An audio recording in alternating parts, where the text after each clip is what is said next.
네, 여러분 안녕하십니까? 반갑습니다.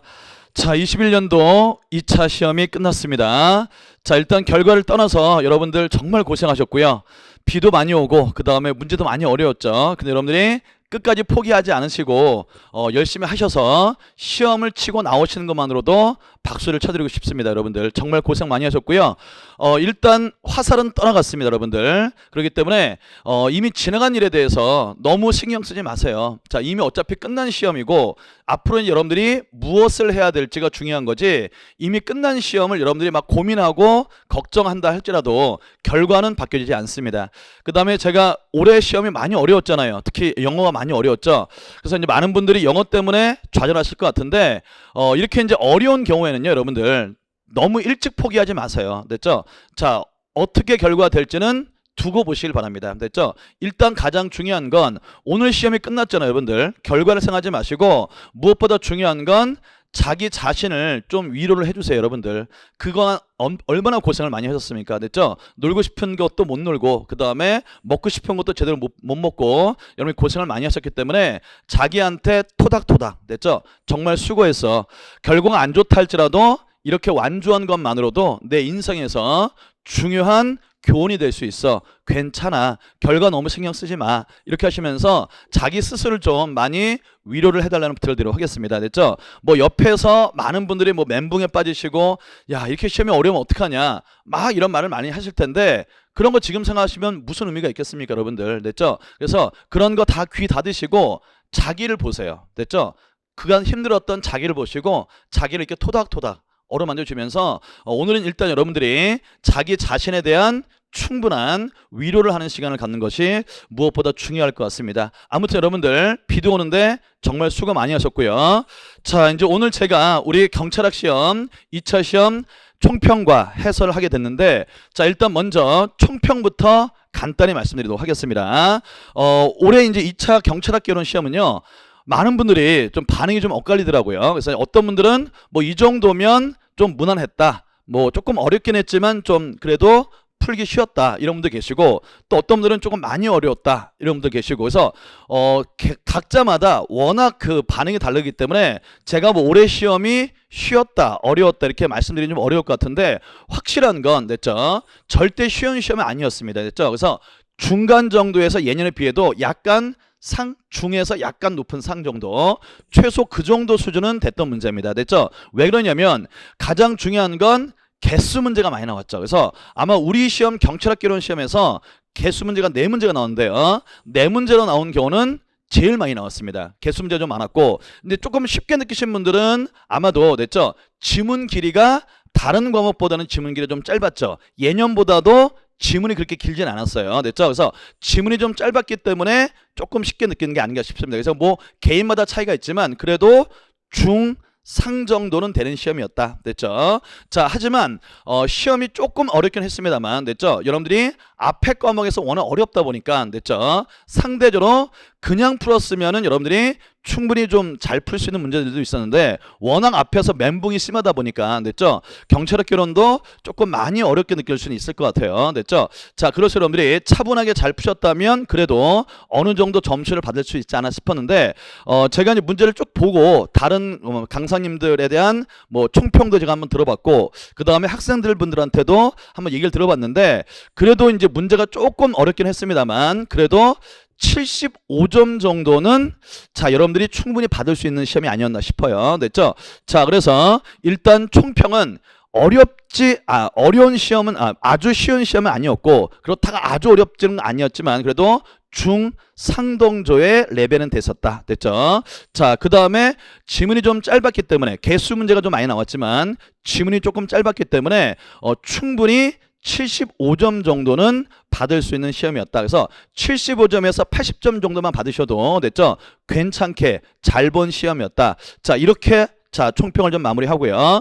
그 다음에 문제 하나하나를 해설하기 전에 간단하게 자, 올해 시험의 트렌드를 좀 잠깐 보도록 하겠습니다. 자, 먼저 올해 2차 시험은요, 총론 파트에서 11문제가 출제가 됐습니다. 총론 11문제가 출제가 됐고요. 자, 그 다음에 강론이죠. 강론에서 9문제가 출제가 됐습니다. 됐죠? 이제 다행스러운 건 뭐냐면 올해 1차 시험에서 사례 문제, 종합형 문제가 나왔잖아요. 그래서 그렇게 사례 문제, 종합형 문제 같은 아주 어려운 문제는 물론 좀 까다로운 지문이 좀 있는 문제가 있었지만 아주 어려운 문제는 안 나왔어요. 다만 19번 문제 있죠. 그래서 이제 수사 준칙이라는 문제가 나왔는데 이건 사실상 경찰학 문제가 아니라 형사법 문제였죠. 그래서 다행스럽게도 자 김대환 선생님이 이거 다 찍어주셔가지고 강의를 잘 해주셔가지고 형사법 강의를 충분히 들을 수 있었다면 여러분들이 19번 문제는 충분히 맞출 수 있었다고 봅니다. 됐죠? 그래서 요 문제가 이제 제가 보기에는 만점 방중 문제였던 것 같은데 형사법을 잘 들으셨다면 충분히 풀 수 있는 문제였고요. 자, 그 다음에 나머지 문제는 그래도 중정도 문제였는데 조금 어려운 문제 됐죠? 상급에 해당되는 문제가 총론에는 뭐 아주 어려운 문제가 없었죠. 근데 이제 강론 문제에서 한 세네 문제 정도 요 정도가 좀 까다로웠습니다. 됐죠? 근데 하지만 이 문제도 좀 침착하게 푸시면 됐죠? 아주 어려운 문제는 아니었기 때문에 충분히 풀 수 있었던 문제가 아닐까 싶어요. 자, 그 다음에 제가 말씀드린 대로 조금 어렵게 느껴진 건 됐죠? 개수형 문제가 많이 나왔죠. 그래서 개수형 문제가 자 역대급 제일 많이 나왔습니다. 네 문제가 출제가 됐어요. 자, 그래서 제가 모의고사를 칠 때 제 이제 전범위 지도 모의고사 칠 때 개수형 문제를 제가 일부러 해서 많이 냈습니다. 그래서 많은 분들이 야 개수형 문제 왜 이렇게 많아? 됐죠? 문제 너무 어려워 라고 많이 분들이 불평을 토로했는데 물론 제가 이제 부족한 측면도 있습니다만 이렇게 문제가 최근에는 개수형 문제 박스형 문제가 좀 많이 나오는 트렌드다 보니까 됐죠? 어쩔 수 없이 좀 많이 냈고요. 그 다음에 그 문제를 통해서 좀 숙달을 많이 하셨다면 그래도 개수형 문제를 좀 어느 정도 남들보다는 한두 문제 정도 더 맞출 수 있지 않나 싶어요. 자, 이렇게 해서 개수형 문제가 좀 많이 나오는 게 특징입니다. 됐죠? 자, 그 다음에 제가 문제가 나온 다음에 한번 기출지문하고 한번 비교해 봤는데 여러분들이 조금 어렵게 느낄 수 있는 게 뭐냐면 기출지문에서 그렇게 많은 지문이 나오진 않았어요. 물론 기출지문에 있는 지문이 꽤 나오긴 했습니다만 그래서 제가 대략적으로 계산해 봤더니 기출지문에서 떴던 지문들이 60%가 조금 안 되더라고요. 그래서 대략 한 58% 정도 55%로 합시다. 55% 정도가 기출지문에 나와 있었던 문제였습니다. 자, 그 다음에 또 하나 여러분이 조금 어렵게 느낄 수 있는 또 포인트가 뭐였냐면 강론 문제에서 됐죠? 우리가 잘 보지 않은 조금 중요도가 좀 떨어지는 예컨대 선거경비라든가 그 다음에 성매매 특별법 요런 데서 조금 문제가 나왔어요. 근데 다행히 조금 중요하지 않은 분에서 나오긴 했지만 지문 자체는 그렇게 어렵진 않았습니다. 됐죠? 그래서 아무튼 올해 2차 시험 문제는 중상급의 문제였고 됐죠? 그 다음에 한 세네 문제가 어렵긴 했지만 그래도 아주 초상위급은 아니었다. 됐죠? 자, 그 다음에 개수형 문제가 조금 많이 나왔다. 요 정도로 정리를 해드릴게요. 그 다음에 하나 좀 다행스러운 건 자, 올해 2차 시험 직전에 관련 법령들이 막 제정이 많이 됐잖아요. 그래서 개정 법령 때문에 많이 고민을 하시고 불안해 하셨는데 다행히 개정 법령 문제는 거의 출제가 안 됐습니다. 됐죠? 좀 다행스러웠죠? 자, 이렇게 해서 총평은 이 정도로 마감 짓고요. 자, 그럼 이제 올해 문제 한 문제씩 해설을 좀 해보도록 하겠습니다. 자, 먼저 1번 문제부터 보도록 할게요. 자, 1번 문제는 이게 1차 때도 나왔죠? 경찰 분류에 관한 문제가 1차 때도 나왔는데 올해 2차 때도 역시 경찰 분류에 관한 문제가 나왔습니다.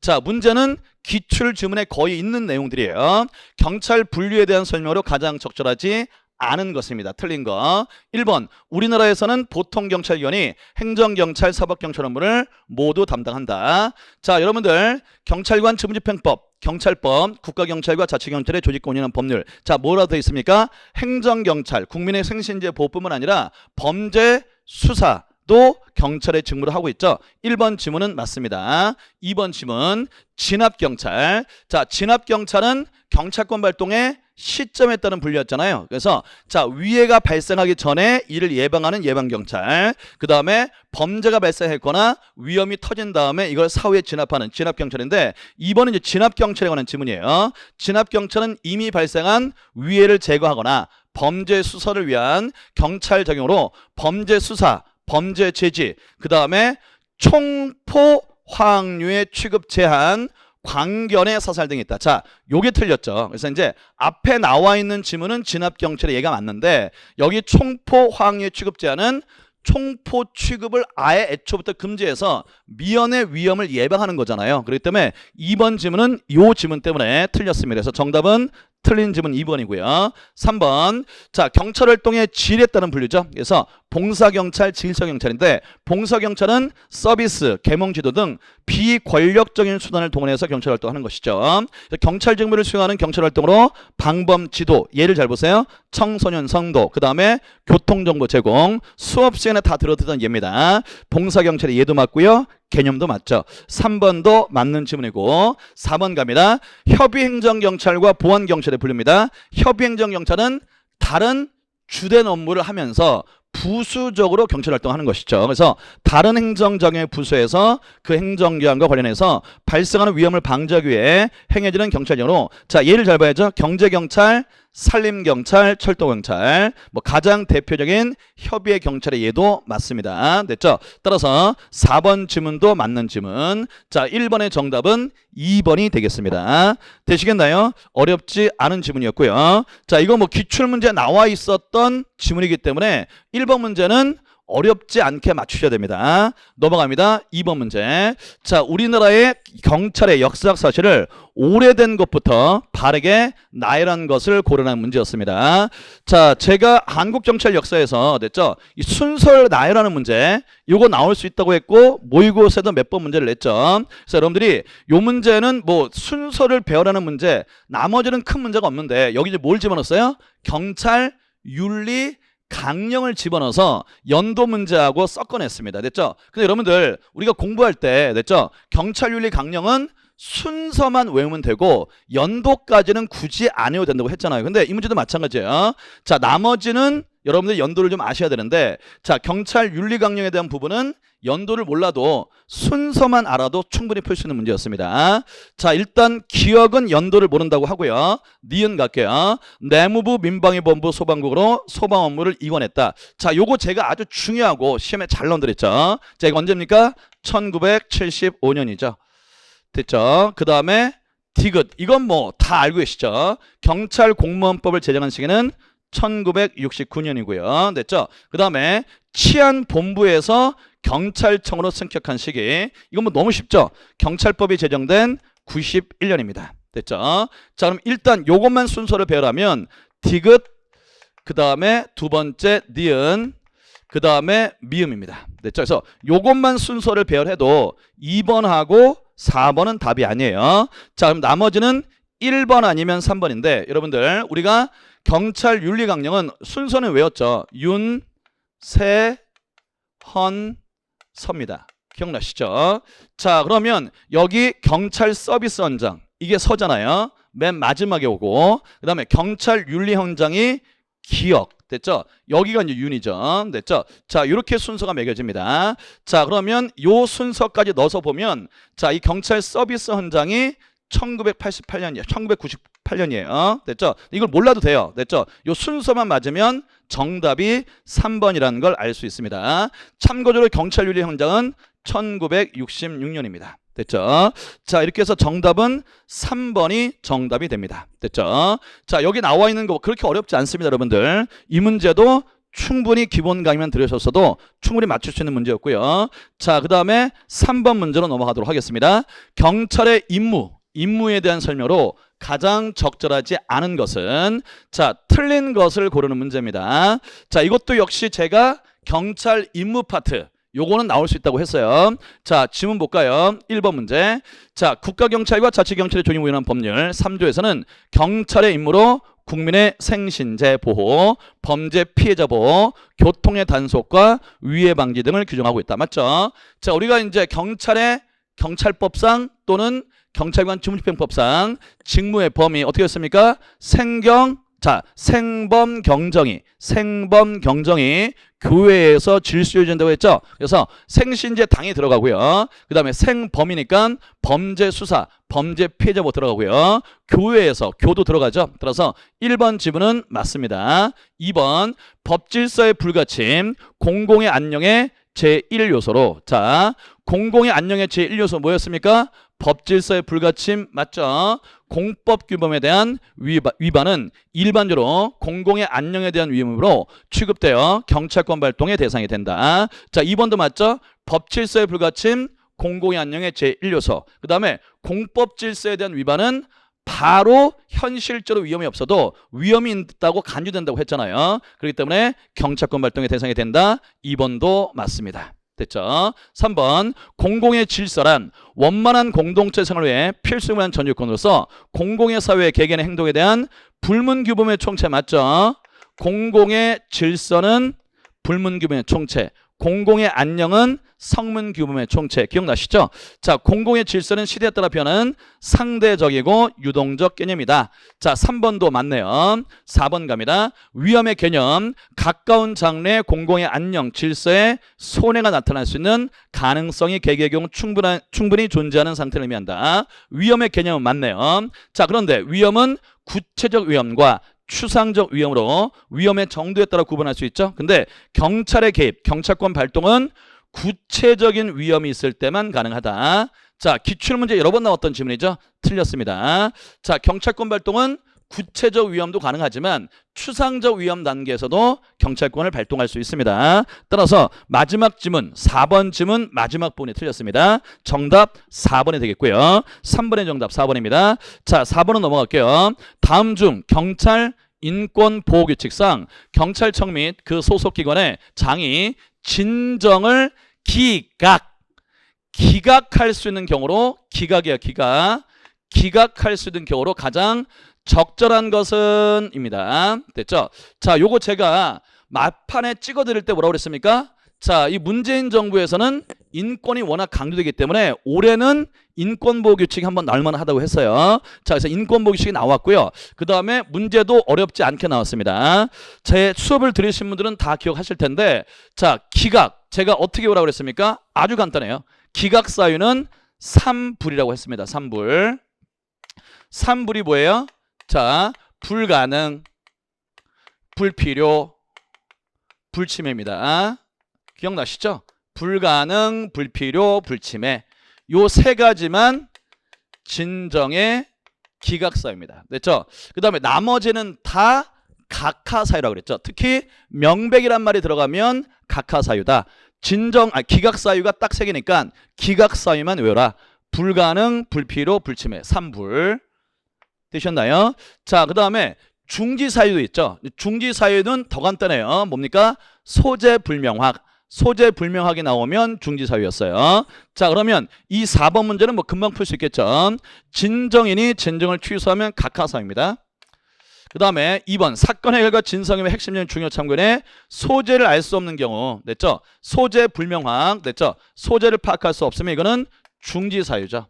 그 다음에 3번 진정 내용의 사실이 아니거나 사실력을 하는 것이 불가능, 불필요, 불침해. 불가능, 기각사유입니다. 정답 3번 쉽게 나옵니다. 4번은 각하사유가 되겠고요. 됐죠? 그래서 4번 문제는 우리가 충분히 두 문자로 연습한 문제여서 풀 수 있었다고 봅니다. 4번 문제도 여러분들 맞추셨어야 됐어요. 자, 그 다음에 5번 문제로 갑니다. 자, 이제 경찰 통제 파트에서 언론 중재 및 피해 구제란 법률에서 침해 구제에 대한 설명으로 가장 적절하지 않은 것, 틀린 것을 고른합니다. 자, 이 문제도 어렵지 않아요. 여러분들 충분히 우리가 맞출 수 있습니다. 1번 문제부터 볼까요? 사실적 주행을 한 언론 보도 등이 진실하지 아니함을 인해 피해를 본 자 등은, 자, 언론 보도가 있으면 안날부터 안날 몇 개월입니까? 3개월 맞죠? 3개월이네. 그 다음에 언론사 인터넷 뉴스 서비스 사업자 및 인터넷 멀티미디어 방송 사업자에게 그 언론 보도 등에 대해 관한 정정 보도를 청구할 수 있다. 다만 해당 언론 보도가 있은 후 있은 날로부터는 몇 개월? 6개월. 쉽죠? 너무나도 잘 아는 내용. 지났을 때는 그러하지 아니하다. 1번 지문은 옳은 지문이고요. 2번 갑니다. 언론 중재 및 피해 관련 법률에 따른 정정보도 청구 등과 관련해서 분쟁이 있는 경우 피해자 또는 언론사 등은 중재위원회에 조정을 신청할 수 있다. 자, 이건 뭐 당연한 얘기죠. 그래서 정정보도 청구 등에 관해서 분쟁이 생기면 당연히 관련된 당사자인 피해자, 언론사 등은 중재위원회 조정을 신청할 수 있습니다. 2번도 맞고요. 3번 당사자 양쪽은 정정보도 청구 등 또는 손해배상 분쟁에 관해서 중재비의 종국적 결정에 따르기로 합의하고 중재를 신청할 수 있고요. 중재 결정은 확정 판결과 동일한 효력이 있다. 자, 이것도 기억하시죠? 그래서 법원의 판결이 아닌데 중재 결정에 대해서 확정 판결의 효력을 부여하는 것은 제가 위헌의 소지가 있다고 했잖아요. 기억나실 거예요. 따라서 3번 지문도 맞는 지문입니다. 4번 사실적 조회나 언론 보도 등으로 인하여 피해를 입은 자는 그 보도 내용에 관한 반론 보도를 언론사 등에 청구할 수 있다. 반론 보도 청구는 언론사 등의 고의 과실이나 위법성을 필요로 한다. 요 부분이 틀렸죠. 자, 이 법에서 규정하고 있죠. 고의 과실 위법성은 요구되지 않는다고 규정하고 있습니다. 마지막 부분이 틀렸네요. 따라서 정답은 4번. 이 부분 다 아시는 내용입니다. 5번의 정답 4번이 되겠고요. 넘어갑니다. 자, 그 다음에 6번 문제로 넘어가죠. 자, 경찰 윤리 파트. 제가 말씀드렸죠. 올해는 경찰 윤리 파트가 시험에 나오면 법령이 나올 것이다. 예상대로 부정청탁 및 금품수수 금지라는 법률. 자, 부정청탁 금지법이 출제가 됐습니다. 설명으로 적절하지 않은 것을 고르래요. 틀린 것을 고르랍니다. 됐죠? 자, 그러면 1번 문제부터 볼게요. 공직자 등 자신의 수수 금지 금품 등을 받거나 그 제공의 약속 또는 의사표시를 받은 경우 소속기관장에게 지체 없이 서면 또는 구두로 신고하여야 한다. 자, 이 1번 지문은 자, 보신 분들이 이렇게 많지는 않았을 텐데, 됐죠? 자, 수수하는 금품 등을 수수받으면 이때 지체 없이 소속기관에 신고해야 됩니다. 이건 맞는데요. 뭐가 틀렸냐면, 자, 우리 경찰학 관련 법률에서 신고 있잖아요. 신고를 할 때 구두로 해도 된다는 규정은 거의 없습니다. 됐죠? 따라서 1번 지문은 다 맞는데 구두로 요게 틀렸어요. 서면으로 신고해야죠. 모든 신고는 원칙적으로 서면 신고하는 겁니다. 그래서 몰라도 이 부분이 문제가 있다라는 건 충분히 알 수 있어요. 자, 그 다음에 2번 공직자 등은 사례금을 받는 외부 강의 등. 그렇죠. 자, 외부 강의는 사례금 외부 강의가 됩니다. 사례금 받고 외부 강의를 할 때는 대통령이 전한 바에 따라 외부 강의 요청의 명세를 소속기관자에게 그 외부 강의들 마친 날부터 10일 이내에 서면으로 신고해야 됩니다. 다만 외부 강의를 요청한 자가 국가나 지자체의 경우에는 그러하지 않죠. 2번 질문은 뭐 너무 많이 받기 때문에 당연히 맞다는 거 알 수 있고요. 3번 부정청탁 금지법에 관한 자 공공기관의 국회, 법원, 헌재, 선관위, 감사원, 국가인권위원회, 고위공직자 범죄수사처, 중앙행정기관, 가로 대통령 소속기관과 국무총리 소속기관을 포함한다. 자, 그 소속기관 및 지자체는 공공기관에 해당한다. 자, 3번 지문은 맞다고 했죠. 자, 국가나 지자체와 관련된 기관들은 다 공공기관에 해당돼요. 됐죠? 그래서 여기서 특별히 국가나 지자체 기관들 중에 빠지는 기관은 없습니다. 됐죠? 오히려 더 추가되고 있죠. 그래서 이제 사립학교라든가 됐죠? 언론사 등이 더 포함되죠. 따라서 3번 지문은 맞는 지문이고요. 4번 갑니다. 공직자 등은 직무 여부, 직무 관련 여부 및 기부 후원 증여 등 그 명목과 관계없이 동일로부터 이건 뭐 너무 유명한 지문이죠. 1회에 100만 원, 매 회계연도에 300만 원을 초과하는 금품을 받거나 요것 또는 약속해서는 아니 되죠. 4번 지문도 맞습니다. 그래서 1번 지문을 잘 몰랐다 할지라도 충분히 2번, 3번, 4번이 너무 유명한 지문이니까 됐죠. 1번이 답이라는 걸 쉽게 알 수 있습니다. 그래서 6번의 정답은 1번이 정답이 되겠네요. 자, 6번 이 지문도 여러분들이 꼭 맞추셔야 됐던 문제였고요. 자, 그 다음에 7번 문제 갑니다. 국가경찰과 자치경찰의 존임을 의논한 법률에서 국가수사본부장, 국가수사본부장에 대한 설명으로 가장 적절한 것이에요. 자, 여러분들 제가 올해 국가수사본부장 또는 국가경찰위원회를 찍었죠. 이 부분은. 그래서 예상대로 국가수사본부장이 나왔는데 이것도 뭐 지문도 짧고 내용도 그렇게 어렵지 않기 때문에 여러분들이 충분히 맞추시는 문제였습니다. 1번 갈까요? 국가수사본부장은 치안감 아니죠. 두 번째 높은 계급인 치안정감이죠. 치안정감으로 보호하는 겁니다. 그 다음에 임기가 끝나면 당연 퇴직하죠. 1번 지문 틀렸고요. 2번 지문 국가수사본부장 임기는 2년 맞죠? 중임할 수 있다. 중임할 수 없다죠. 경찰청장하고 똑같다고 했습니다. 그 다음에 3번 국가수사본부장은 국가경찰 사무를 총괄하고 경찰청 업무를 관장하며 소속 공무원 및 각급 경찰관장을 지휘 감독한다. 자, 이거 틀렸죠? 누구에 대한 설명입니까? 경찰청장님에 관한 설명이죠. 국가수사본부장은 당연히 형사소송법에 따른 수사사무에 대한 경찰 공무원을 지휘 감독하는 거죠. 그래서 3번은 경찰청장님에 관한 내용이에요. 3번 틀렸고요. 4번 국가수사본부장이 직무를 집행하면서 자, 헌법이나 법령 아니라고 그랬죠? 법률을 맞습니다. 위배했을 때는 국회는 탄핵소추를 의결할 수 있다. 요 지문이 맞네요. 그래서 7번에 가장 적절한 지문은 4번 지문이 옳은 지문이 되겠습니다. 됐죠? 그래서 이 지문 뭐 어렵지 않습니다. 됐죠? 지문도 짧고요. 충분히 맞출 수 있는 문제였고요. 7번의 정답 4번. 자, 넘어갑니다. 8번 문제 가죠.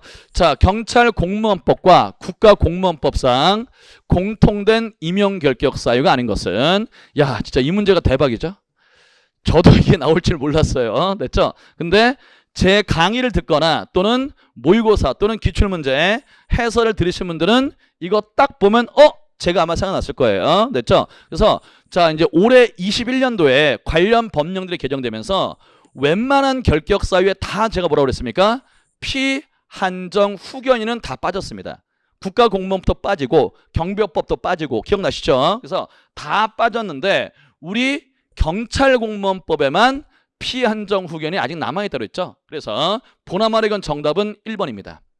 됐죠? 경찰공무원법에서는 피성년 후견인, 피한정 후견인 둘 다 결격 사유인데 올해 자, 국가공무원법이 개정되면서 여기 있는 피한정 후견인은 빠졌습니다. 그래서 국가공무원법은 피성년 후견인만 규정돼 있어요. 그러니까 자, 일치하지 않는 것은 1번이 정답이 되겠죠. 됐죠? 그 다음에 파산 선고받고 복권되지 않는 자는 두 법에 다 규정이 되어 있고요. 그 다음에 나머지 3번, 4번이잖아요. 3번, 4번. 자, 3번이 뭡니까? 영삼이. 4번이 뭡니까? 성백삼. 이 두 개는요. 자, 최근에 개정돼서 들어왔죠. 그래서 경찰공무원법에도 최근에 개정되면 들어오면서 국가공무원법하고 동시에 같이 들어왔어요. 그러니까 요 3번하고 4번은 당연히 공통된 사유고. 됐죠? 근데 이거는 제 강의를 들으셨으면 이걸 제가 얘기한 걸 들었을 거예요. 됐죠? 그래서 경찰공무원법은 둘 다가 규정되어 있는데 결격 사유로, 국가공무원법은 올해 개정으로 얘가 빠졌습니다. 국가공무원법은 얘만 되니까. 됐죠? 일치하지 않는 것은 1번이 정답이에요. 됐죠? 자, 어렵지 않게 맞추셔야 되겠던 문제였고요. 자, 그 다음에 9번 문제로 넘어가겠습니다. 경찰 공무원의 징계 책임에 대한 설명으로 가장 적절한 걸 고르라고 했죠. 옳은 것을 골라라. 자, 뭐 이 문제도 어렵지 않았습니다. 1번 경찰 공무원 징계령상 중징계. 자, 중징계는 뭐예요? 파면, 해임, 강등, 정직이죠. 정직. 근데 정직이 어디가 있어요? 경징계 들어가 있죠. 정직이 왜 여기 들어가 있습니까? 됐죠? 정직은 중징계입니다. 중징계. 이건 뭐 다 아실 거고요. 경징계가 감봉견책 딱 두 개죠. 정직이 이 위로 올라가야 돼요. 1번 지문 틀렸고요. 2번 지문 경찰공무원 징계령상 징계심의 대상자는 증인의 신문을 신청할 수 있다. 자, 이것도 이제 교재에 있는데 많은 분들이 잘 안 보셨을 것 같은데요.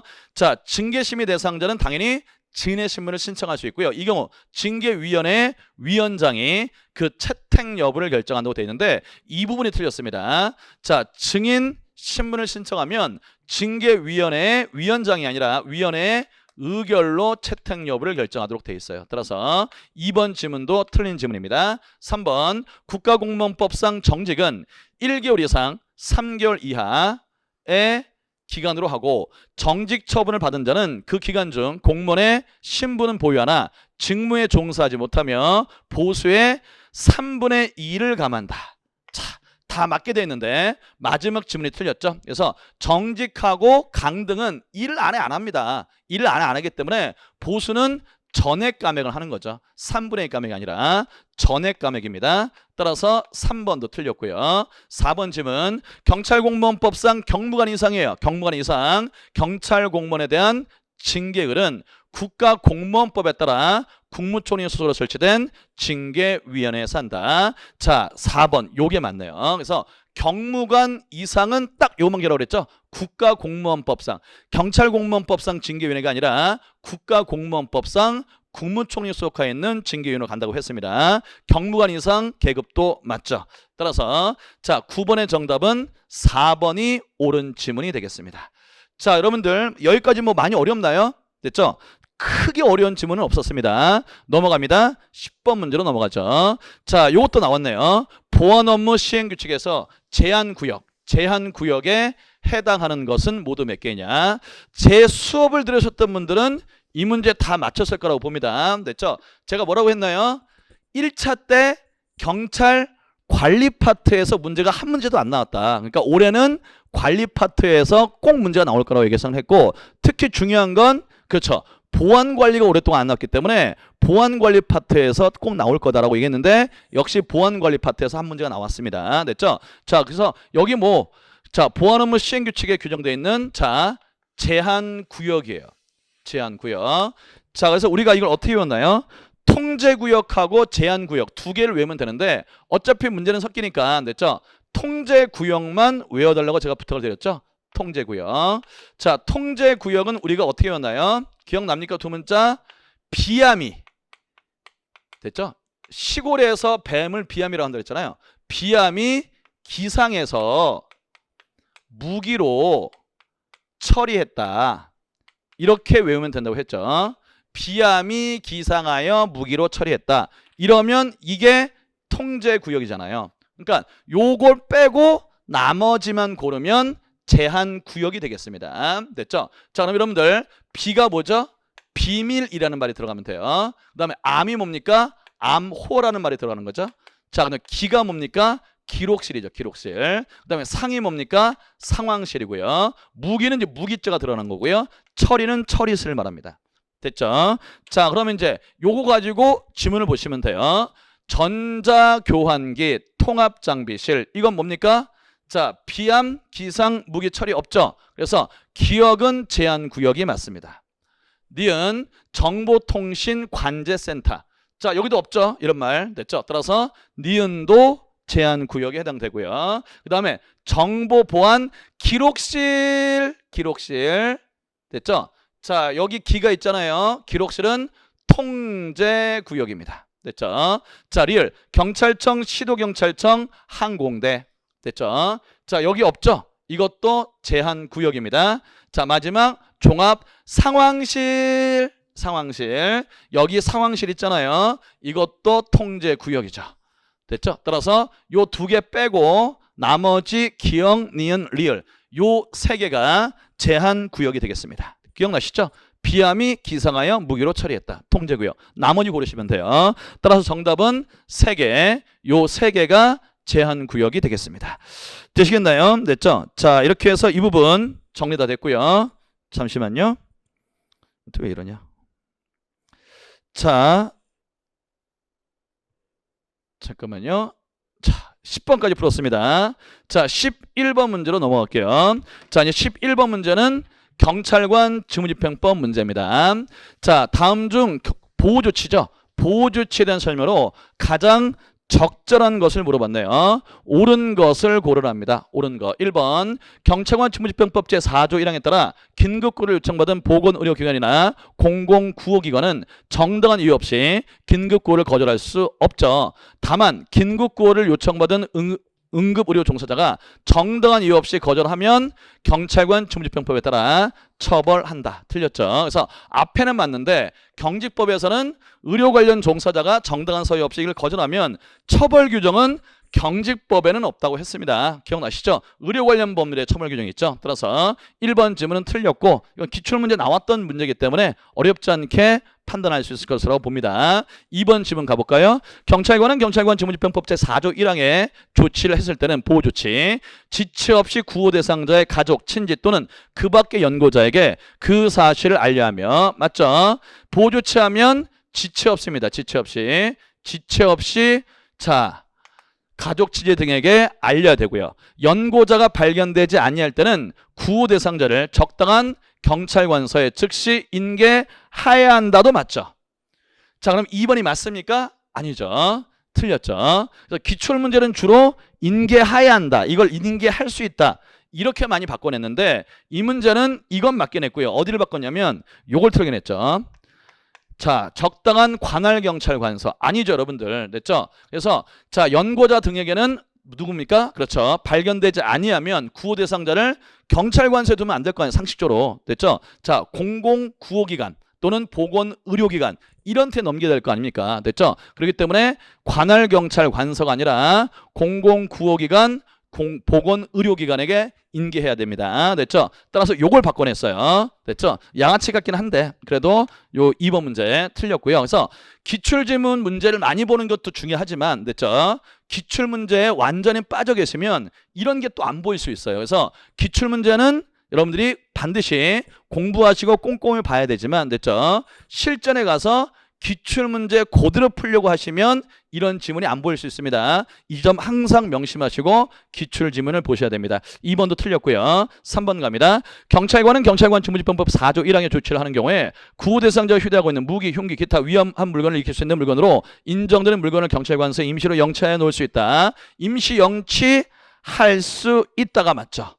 그 다음에 물건을 경찰관서에 임시로 영치하는 기간은 10일을 초과할 수 없다. 자, 이 부분도 맞죠? 임시 영치 기간 며칠? 10일이 맞습니다. 됐죠? 그 다음에 4번 미아, 병자, 부상자 등 등으로서 적당한 보호 조치가 없으며 응급구호가 필요한 경우 본인이 구호를 거절했더라도 보호 조치할 수 있다. 틀렸죠? 미병부. 자, 미병부가 뭡니까? 임의보호 대상자잖아요. 그래서 자, 이 대상자들이 자, 구호를 거절하면 보호 조치할 수 없습니다. 미병부. 따라서 구호를 거절했기 때문에 보호 조치는 할 수 없다가 맞는 지문이겠죠. 4번도 틀렸습니다. 따라서 가장 적정한 지문은 3번이 정답이 되겠네요. 되셨죠? 자, 이런 패턴이란 이런 얘기예요. 이해되셨죠? 뭡니까? 역발산.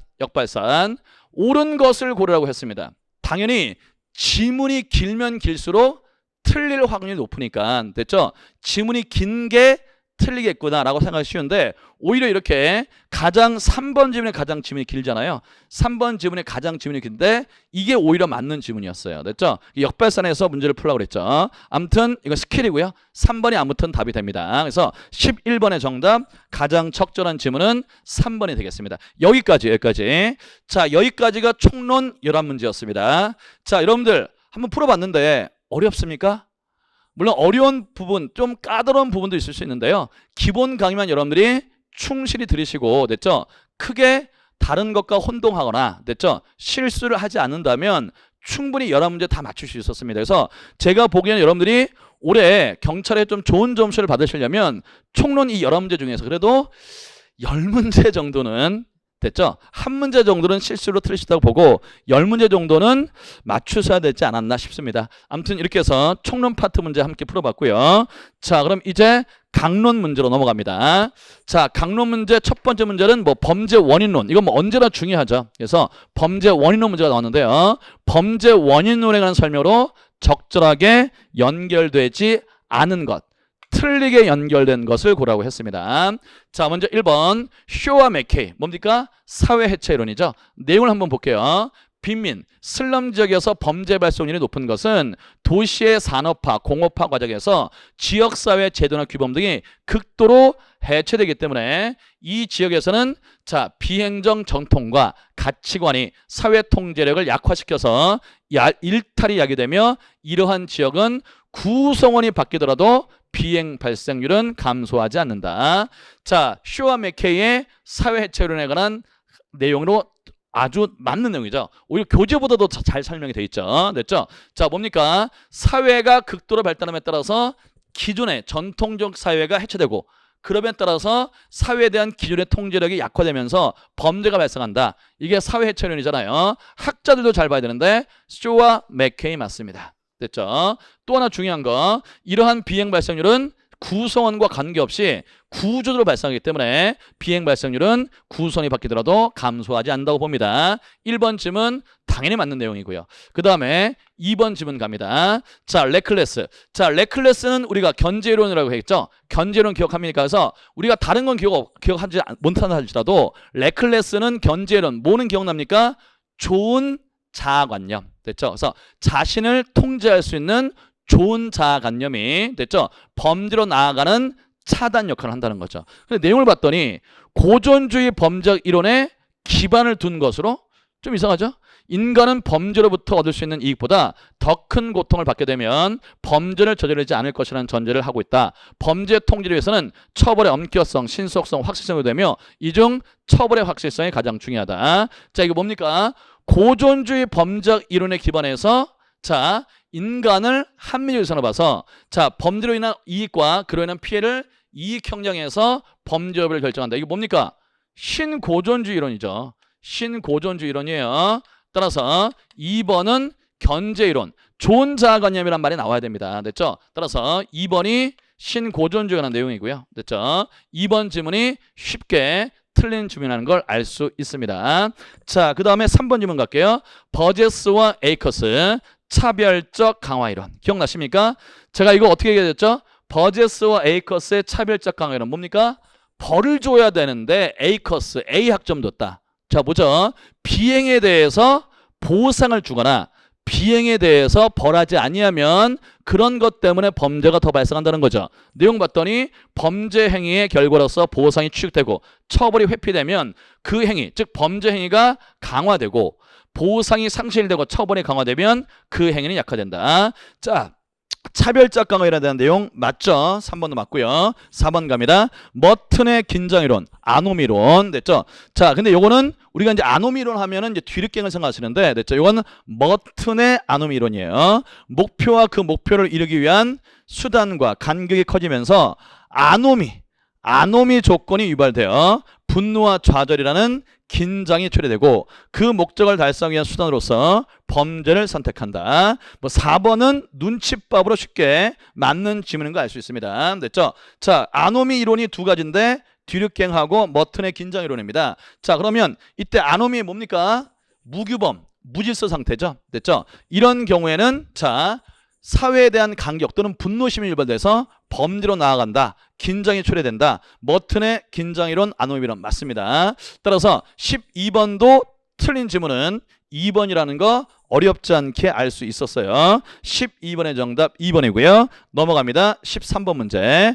자, 요 문제가 조금 까다로웠죠. 그래서 자, 이게 우리 시험에 성매매 특별법이 나온 지가 이제 엄청나게 오래됐는데 자, 올해 한번 또 나왔네요. 근데 많은 분들이 이제 이 법을 공부는 다 하셨어요. 우리가 다 공부를 했는데 막판에 이 법을 잘 안 보신 분들이 좀 있었던 것 같아서 조금 좀 아쉽긴 합니다만 그래도 지문 자체가 그렇게는 어렵지 않기 때문에 충분히 여러분들이 신경 쓰면은 맞힐 수 있는 문제인데 뭐 이 문제 하나 정도는 그래도 틀려도 크게 합격에는 지장이 없었을 것 같아요. 자, 문제 봅니다. 성매매, 알선 등 행위 처벌에 관한 법률에 대한 설명으로 적절한 겁니다. 적절한 거.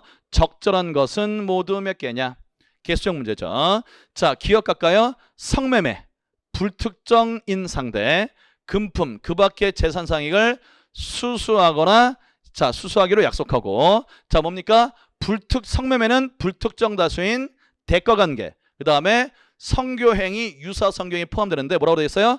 유사성교행위를 제외한 이게 틀렸네요. 성교, 유사성교행위 다 포함됩니다. 기억 틀렸고요. 니은 갑니다. 성매매, 알선 등 행위에는 성매매, 알선, 권유, 유인 또는 강요하는 행위와 성매매의 장소를 제공한 행위도 포함된다. 맞죠? 이거는 성매매, 장소를 포함하는 것도 포함되고요. 자, 이거는 성매매 사실을 알았는지 몰랐는지 관계없죠. 성매매 사실을 알고 자, 자금이라든가 토지 같은 거 제공하는 것도 포함됩니다. 자, 니은은 맞는 지문이네요. 디귿 갑니다. 성매매 피해자란 위계, 위력에 의해서 성매매를 강요당한 사람, 당연히 성매매 피해자겠죠.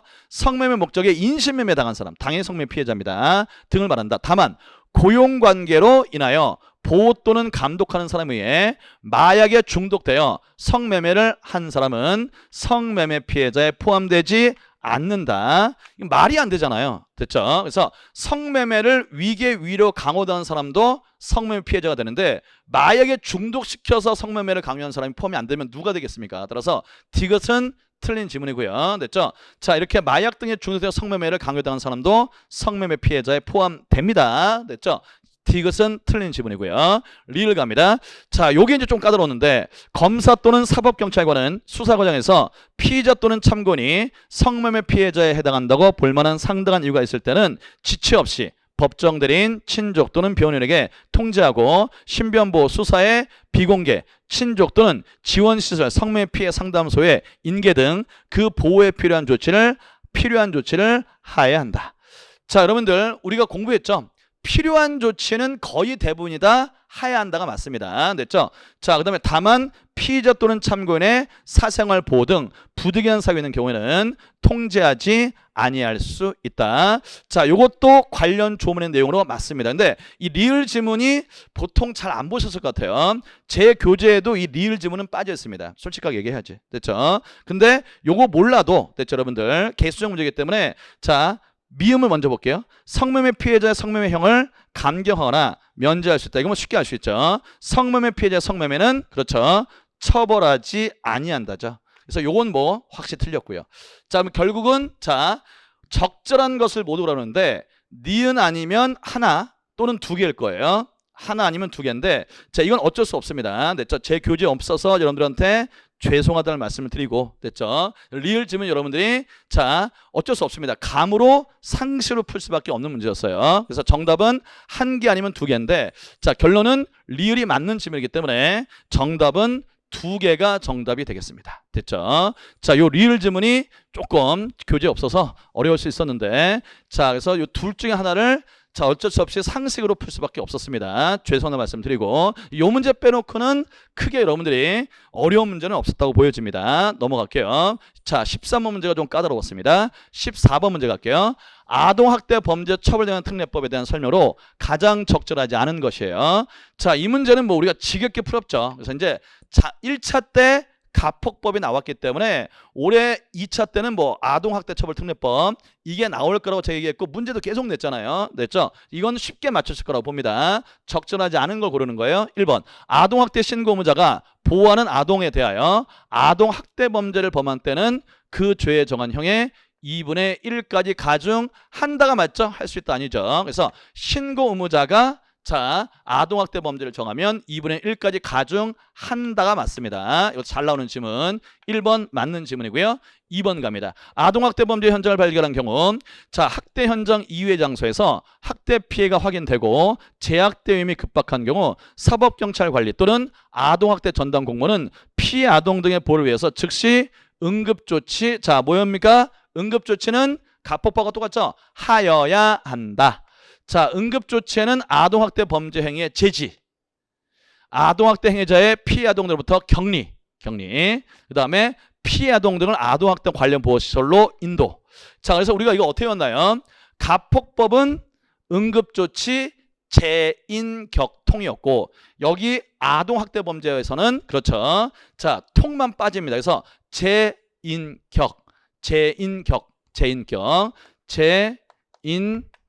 재인격입니다. 통만 빠진다고 했어요. 자, 여기까지는 응급조치로 맞습니다. 그런데 피해 아동 등 또는 가정구성에 대한 전기통신을 위한 접근금지는 자, 응급조치가 아니라 뭐예요? 판사의 임시조치. 임시조치죠. 임시조치. 자, 그렇기 때문에 이 문제도 쉬웠죠. 자, 2번이 명확히 틀린 지문입니다. 자, 마지막에 있는 부분을 빼야 되고요. 그 다음에 3번 지문. 아동학대 행위자를 피해 아동들로부터 격리하는 경우 72시간을 넘을 수 없다. 뭐 이건 뭐 너무 유명하잖아요, 여러분들. 그래서 가폭법은 48시간, 아동학대 범죄 특별법에서는 72시간. 근데 올 초에 자, 이 부분이 조금 개정이 됐죠. 그래서 공휴일, 그 다음에 토요일 이 포함되어 있다면 피해 아동 등을 보호하기 위해서 필요하다 인정되는 경우는 48시간 범위에서 그 기간을 연장할 수 있다. 자, 이것도 제가 말씀드렸죠. 기억하셔야 되고요. 요 지문도 48시간 맞습니다. 따라서 3번 지문도 옳은 지문이네요. 넘어갑니다. 4번 지문. 판사는 아동학대 범죄 원활한 조사, 심리 또는 피해 아동 등의 보호를 위해서 필요하다 인정되는 경우는 결정으로서 아동학대 행위자에게 임시조치는 할 수 있다죠. 판사고요. 됐죠? 임시조치에는 친권 또는 후견의 권한 행사에 제한. 자, 요거 조심하라고 그랬죠. 그래서 아동학대 범죄 법에 따르면 판사가 임시조치할 때 이때 친권이나 후견인 권한 행사의 제한도 포함된다고 했습니다. 맞고요. 그 다음에 아동보호 전문기관 등의 상담 및 교육 위탁, 의료기관이나 그 밖의 요양시설의 위탁, 경찰관서의 유치장 또는 구치소의 유치 등이 있다. 자, 임시조치에 관한 내용도 다 맞습니다. 따라서 4번도 옳은 지문이 되겠네요. 따라서 14번 틀린 지문은 2번이 뭐 명확하게 틀린 지문인 거 알 수 있고요. 정답 2번입니다. 넘어가죠. 15번. 자, 이 선거 경비 문제가 나왔어요.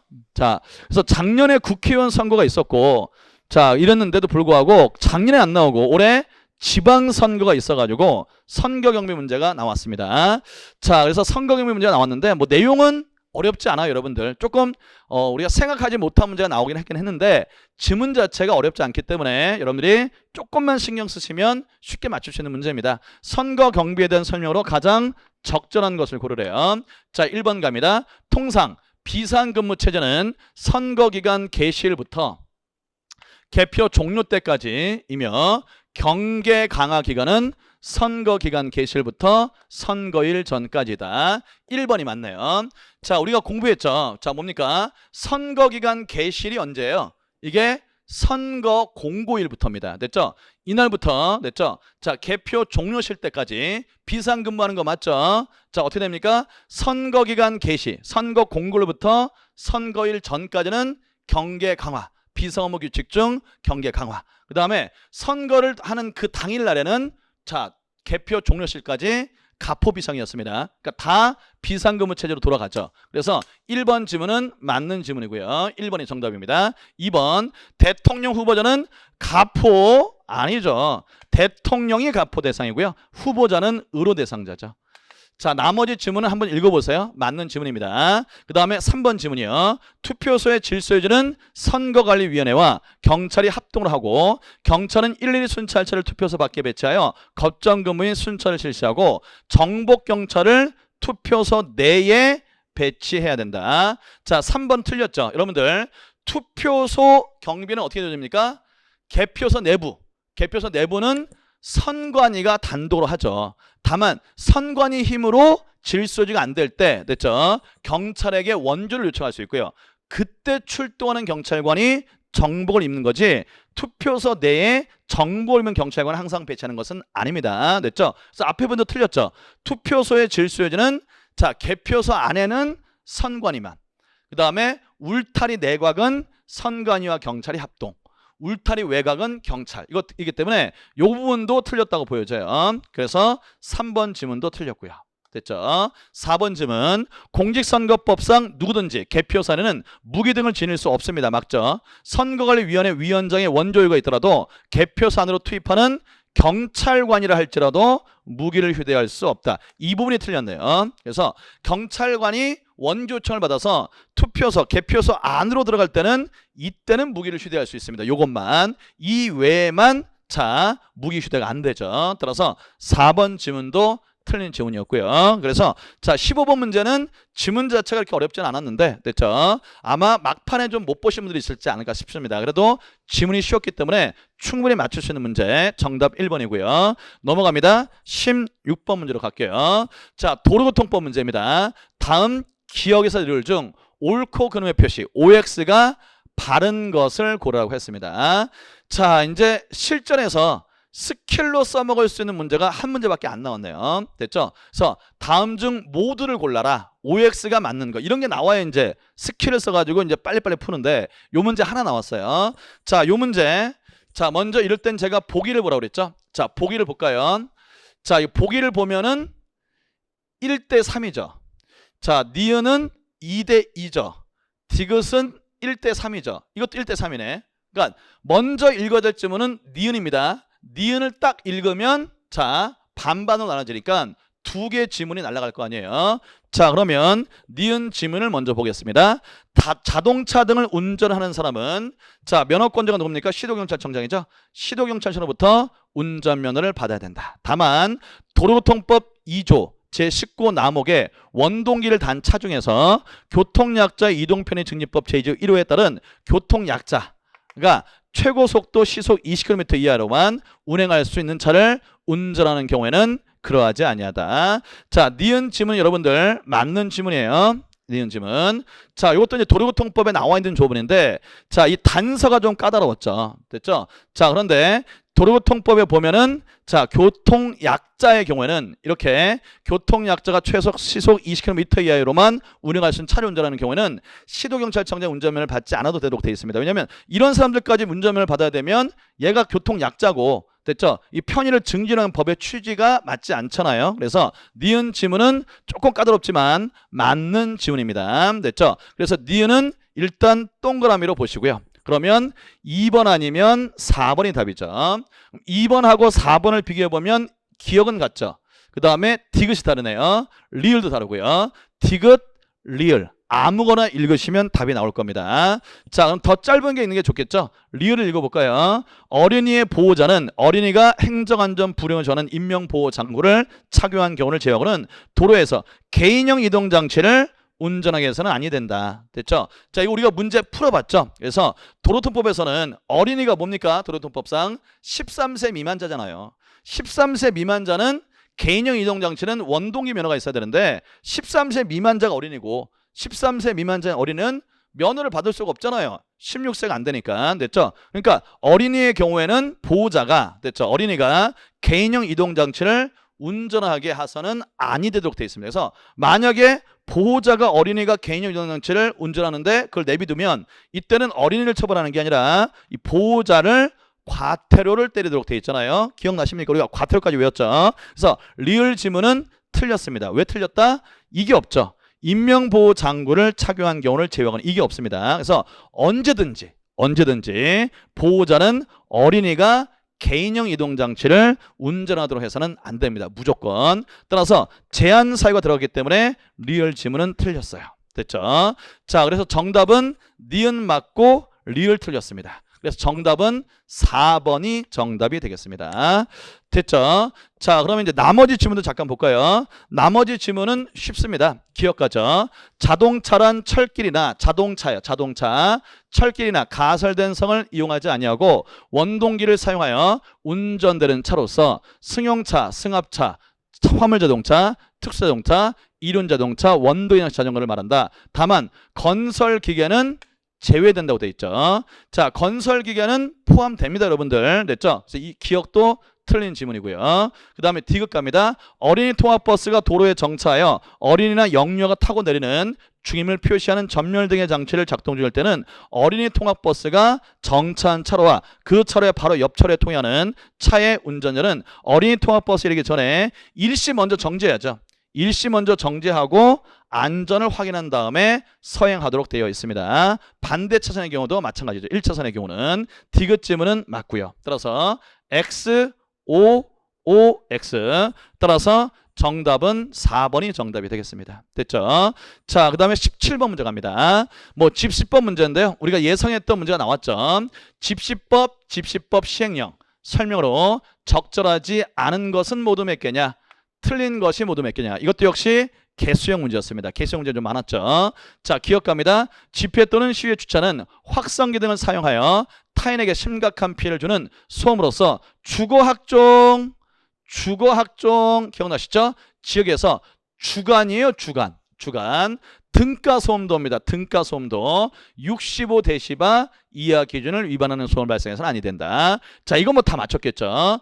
자, 뭡니까? 등가소음도 맨 위에 있는 주거학종은 이건 꼭 외라고 그랬죠. 65데시바입니다. 65데시바에서 5씩 떨어진다고 그랬죠. 65데시바 맞고요. 등가소음도 기억은 맞습니다. 니은 확성기 등의 소음은 관할 경찰서장, 현장 경찰 공무원이 측정해도 되죠. 측정하며 소음 측정 장소는 피해자가 위치한 건물의 외벽에서 소음은 방화로. 자, 숫자 기억해야죠. 1에서 3.5m 맞고요. 지점으로 하되 소음도가 높은 것으로 예상되는 지점의 지면 위에서는 1.2에서 1.5m 높이. 이것도 맞죠. 숫자 잘 보세요. 측정한다. 다만 주된 건물의 경비 등을 위해서 사용되는 부속 건물, 광장, 공원, 도로상의 영업시설물, 공원의 관리사무소 등은 소음 측정 장소에서 이거 뭡니까?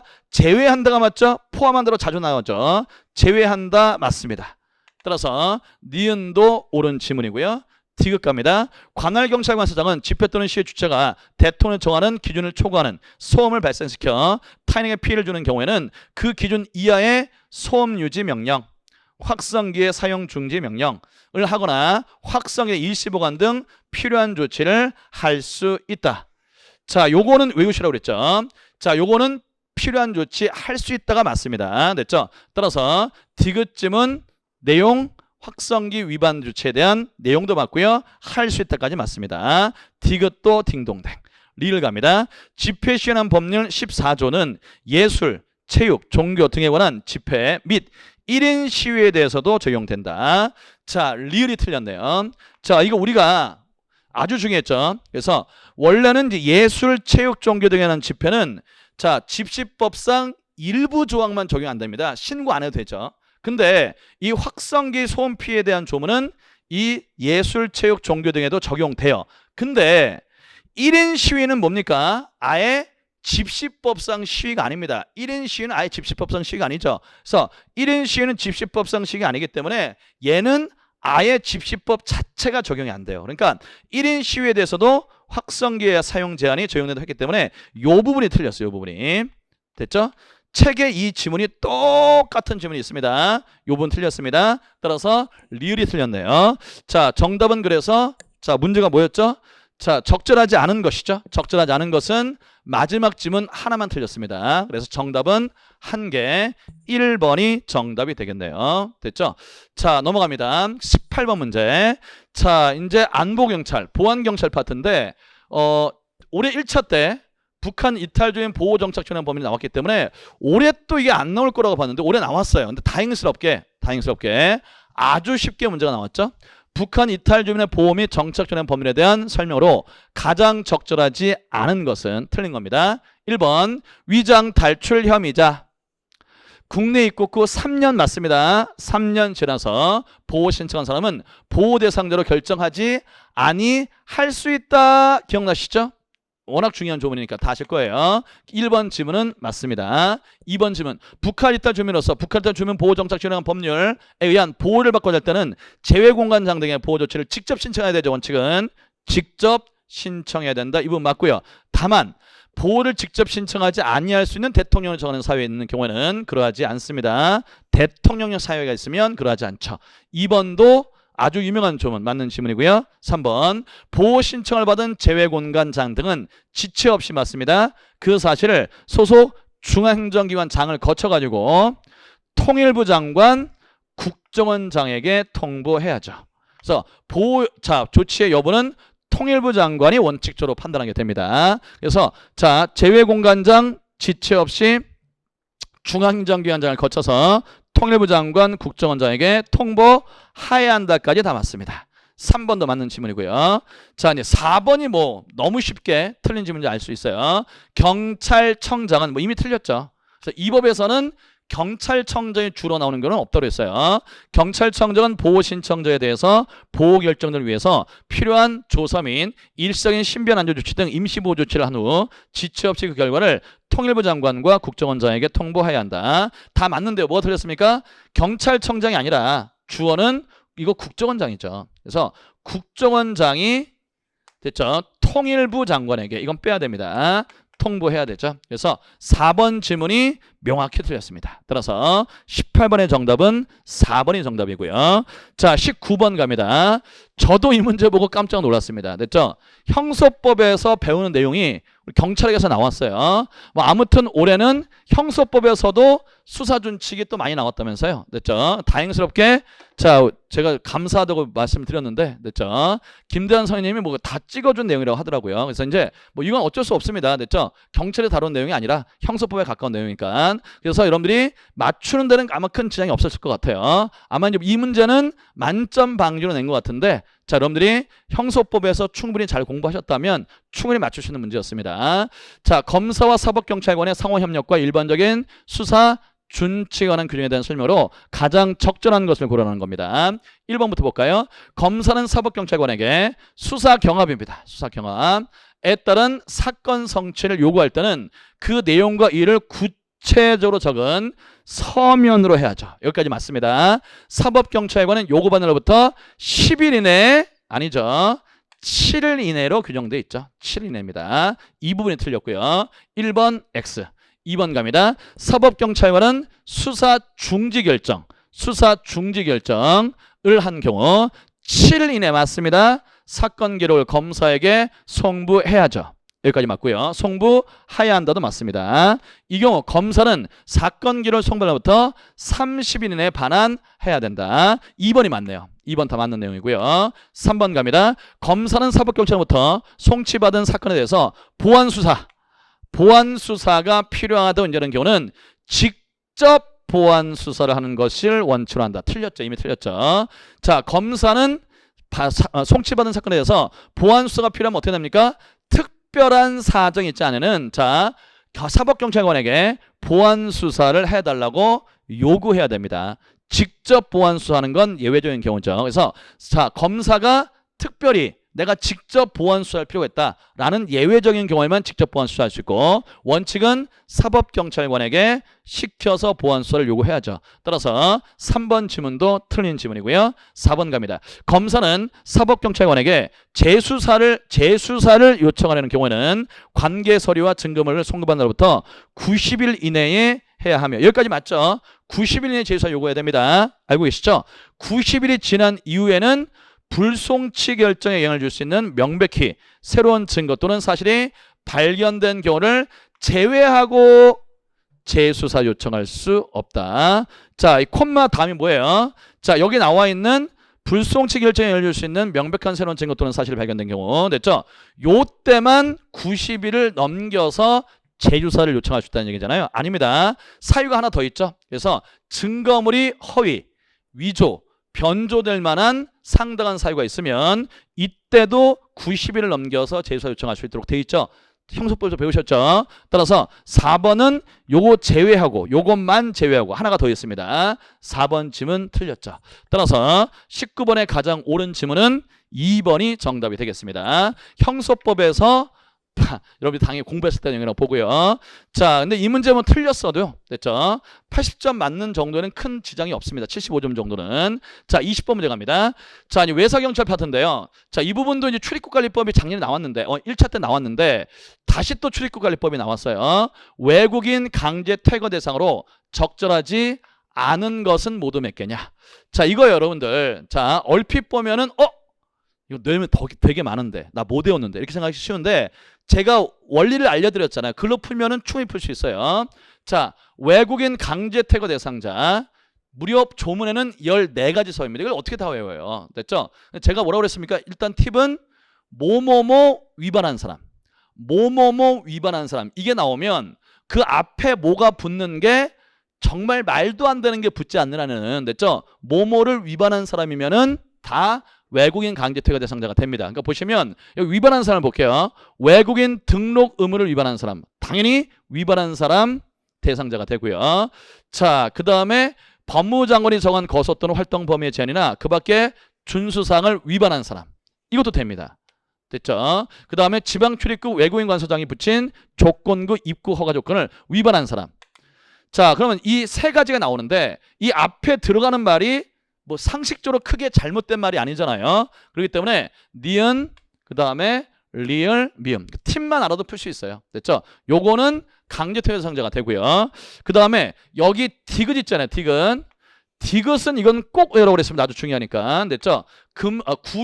구류의 선고를 받고 석방된 사람인데 아니죠. 법에서는 요건 그제가 꼭 외우라고 그랬어요. 구류가 아니라 금고죠. 금고. 기억나시죠? 그래서 요 부분은 확실히 틀렸습니다. 자, 그럼 이제 기억이 남는데요. 기억이 자 맞는지 틀린지 몰라도 정답을 고르는 데는 전혀 지장이 없습니다. 그래서 외국인 강제 퇴거 대상자 적절하지 않은 것이죠. 그래서 니은, 리을, 미음은 강제 퇴거 대상자에 해당되니까 자, 요거는 확실히 아니고요. 요거는 자, 해당되건 해당 안 되건 간에 지문이 2개부터 시작되니까 정답은 1번이라는 거 쉽게 알 수 있습니다. 그래서 기억을 몰라도 충분히 풀 수 있는 문제긴 한데 기억도 뭡니까? 조세나 공과금을 체납했다고 해서 외국인을 강제 퇴거할 수 있을까요?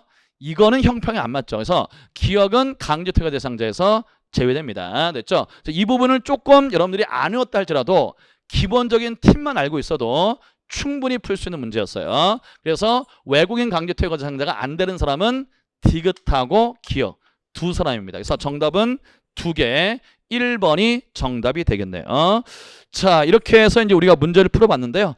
자, 여러분들 어떠신가요? 물론 쉽지 않은 문제였습니다. 됐죠? 다른 문제도 어려웠기 때문에. 자, 하지만 한 3-4 문제, 아까쯤에 성매매 특별법 문제, 그 다음에 도로교통법 그 문제도 조금 까다로웠죠. 그 문제 됐죠? 그 다음에 요것도 준비 안 하셨던 분들은 좀 어려웠을 거예요. 됐죠? 그래서 20번 문제. 그 다음에 물론 수사 준칙원한 문제, 우리 경찰에서 다루는 문제가 아니었지만 그래도 이걸 설사 그래서 몰라서 틀렸다 할지라도 그래서 많이 틀려봤자 제가 보기에는 4문제. 그래서 하나 정도 실수했다고 치고 그러면 5문제 정도 틀릴 수 있다고 봐요. 그래서 여러분들이 75점 정도만 맞아도 그래도 괜찮은 좋은 점수다라고 보여집니다. 80에서 75 정도 됐죠?